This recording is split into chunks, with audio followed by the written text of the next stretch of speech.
pretty well known for appearing in Malcolm in the Middle's intro, Nazca, or Jiku Tenchu Nazca, which I'm pretty sure I just butchered the name, is an anime from 1998. The plot is pretty weird considering it's about reincarnated Incan warriors and it takes place in Japan, but personally I'm not that interested in the plot as I am interested in the dub. The endless debate of dubs versus subs.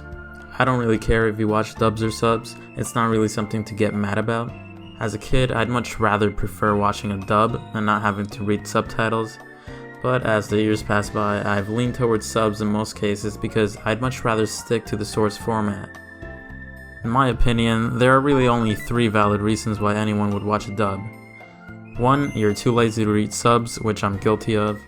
2, the dub is actually pretty good. Or 3, it's so good it's bad. For Nazca, the third option is the case. Nazca's dub is pretty bad, but that didn't stop it from growing on me. It's not like that! Her name is Yuka Kiritake, and she's Tate's fiancée. She's Tate's? Ah, that figures. A dogface like you could never score with her. What are you— With dubs like these, there's a comedical value that you can't get from watching the sub. Dubs like Ghost Stories capitalized on this and gained lots of attention, but Nazca's dub isn't funny on purpose, it just kinda turned out that way.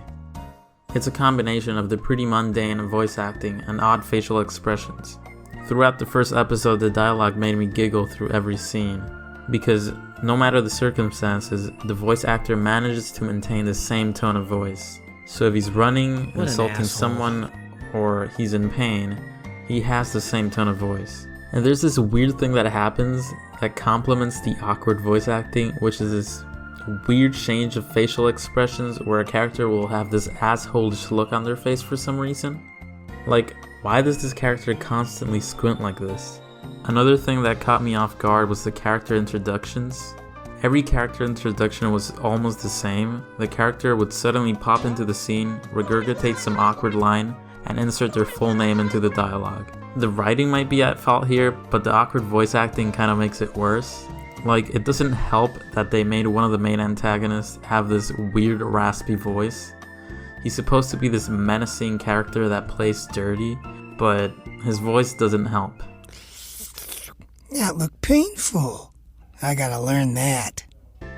But not all is bad. I kinda really like the soundtrack, and the animation and character design is well done. Except for those weird Incan warrior outfits which were skin tight for some reason. I'm guessing it was a 90s thing. My opinions about the dub are kinda conflicting. It's kind of a guilty pleasure watching this anime, cause the dub is bad, but it's really funny. The dub usually ruins what would be a really good scene and turns it into like this comedic scene. But at the same time, why would anyone really even take this anime seriously in the first place? Would I recommend anyone to watch the dub? Sure.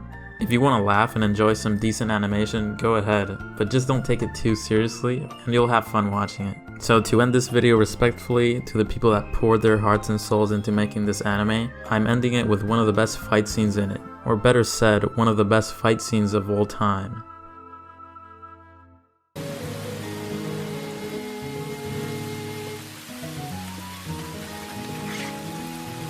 Shit!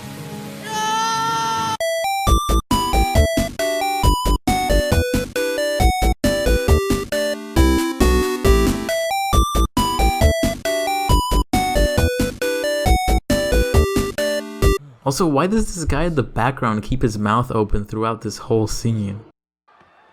This can't be This is just a bad dream.